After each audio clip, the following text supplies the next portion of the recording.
आप लोगों के घरों में भगवान भगवान नारायण की सेवा होती है, राम जी की सेवा होती है, या नारायण से संबंधित राम है, कृष्ण है, लड्डू गोपाल जी हैं, इनके ऊपर कभी भी गंगा जल नहीं चढ़ाना चाहिए। इनके ऊपर आप लोग कभी भी स्नान गंगा जल का मत कराइए, ये आप अपराध कर रहे हैं। अगर आप इनका स्नान गंगा, हम लोग अक्सर करके कर देते कि भाई गंगा जल है, गंगा जल से ज्यादा शुद्ध क्या है, लेकिन वही शुद्धता भगवान शिव के लिए है, वही शुद्धता किसी अन्य देवता के लिए, लेकिन नारायण के लिए नहीं है, राम के लिए नहीं है, कृष्ण के लिए नहीं है, लड्डू गोपाल जी के लिए नहीं है, शालिग्राम जी के लिए नहीं है। क्यों?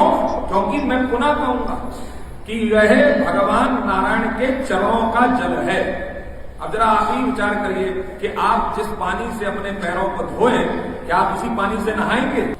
जब हम और आप लोग नहीं नहा सकते तो भगवान नारायण का चरणों का किया गया अभिषिक्त जल है गंगा जल, इसलिए उनको भी स्नान नहीं। ये रील आपने कहीं ना कहीं देखी होगी। मेरे पास इस रील को कम से कम भेजने वाले 40 से 45 लोग होंगे जिन्होंने मेरे पास ये रील भेजी है कि पंडित जी ये रील बहुत वायरल हो रही है, क्या ये इसमें जो बोल रहा है वो सत्य है? क्या गंगा जल श्री शालिग्राम जी पर, श्री राम जी पर, श्री कृष्ण जी पर, श्री राम जी के विग्रह पर कभी नहीं चढ़ाना चाहिए? क्या निषेध प्राप्त होता है कहीं से? आइए मैं आपको ठोस प्रमाण सहित आपको उत्तर देता हूं, क्योंकि यही मेरा कर्तव्य है। धर्म से संबंधित यदि कोई भी धार्मिक व्यक्ति धार्मिक वेशभूषा में, सात्विक वेशभूषा में इस प्रकार के यदि भ्रामक प्रचार करता है तो उनका शास्त्रों से खंडन करना या उन्हें शास्त्रों से बताना, इस प्रकार की भ्रांतियों को मिटाना, ये एक ब्राह्मण का, पंडित का, कर्मकांडी का, पुराणवाचक का कर्तव्य बनता है और यही कर्तव्य मेरा है। आइए प्रमाणों की तरफ चलते हैं। आप प्रमाण ध्यान से श्रवण करें। पहला प्रमाण है जो आपको मैं पद्म पुराण से उत्तराखंड से देता हूँ। गंधद्वाराम शुभाम रम्याम सर्वतीर्थ समावृताम गंगाम स्नापय में विष्णुम शालिग्रामम तथैव च।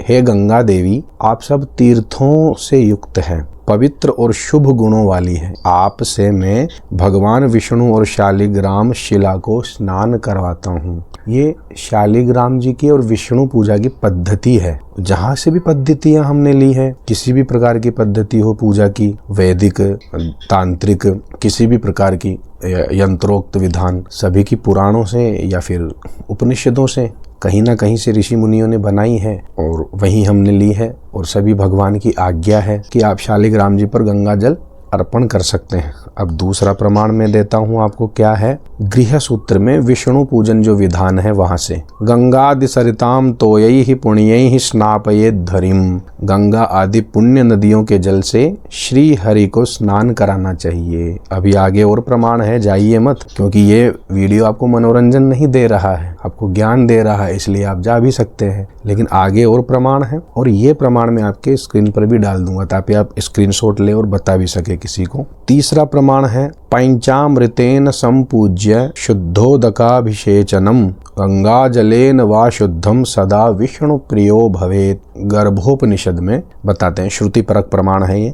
पंचामृत से पूजन करके शुद्ध जल, विशेषतः गंगा जल से अभिषेक करे, क्योंकि इससे विष्णु भगवान अत्यंत प्रसन्न होते हैं। चौथा प्रमाण है, गंगा जलेन शालिग्रामम स्नापयेत् सम्यक सदा सर्व पाप विनिर्मुक्तो विष्णु लोकम स गच्छति। ये चौथा प्रमाण मैंने आपको दिया है। शालिग्राम जी को, जो शालिग्राम की शिला होती है, उनको स्नान कराने में ज़्यादा गर्म जल नहीं, खट्टा द्रव्य नहीं ज़्यादा, या अशुद्ध जल नहीं देना चाहिए। ये निषेध जरूर प्राप्त होते हैं, इसलिए आपको मैंने ये प्रमाण बताए हैं। अब ऐसी जो रील आती है इनको लोग ज़्यादा देखते हैं और ये फिर वायरल हो जाती है।